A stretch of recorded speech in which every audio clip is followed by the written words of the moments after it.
শেষ হলো বাংলাদেশ পুলিশের বার্ষিক সাংস্কৃতিক প্রতিযোগিতার ৩ দিনব্যাপী অনুষ্ঠান। শেষ দিন প্রতিযোগিতায় একক অভিনয়, নাটিকা ও আবৃত্তি মঞ্চায়িত হয়। সকাল থেকে দুপুর পর্যন্ত রাজধানীর রাজারবাগ পুলিশ অডিটোরিয়ামে এই প্রতিযোগিতা হয়। এতে সারা দেশ থেকে আগত পুলিশের নারী ও পুরুষ সদস্যরা অংশ নেন।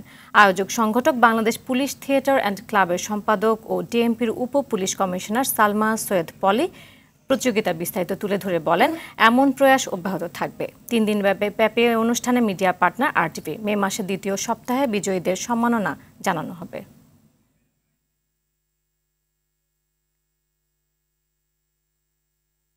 আমরা মোট 10টি বিষয়ের উপর প্রতিযোগিতার আয়োজন করেছি। প্রতি বছর আমরা এই আয়োজন করব এবং এখন পর্যন্ত সবাই এটার ভূয়সী প্রশংসা করেছে এবং এবার আমরা যতজন প্রতিযোগী হাজির করতে পেরেছি বা আসছে, প্রায় 270 জনের মতো আমরা পার্টিসিপেট করেছি বিভিন্ন ইভেন্টে। আমি মনে করি আগামী বছর এই সংখ্যা দ্বিগুণ হবে।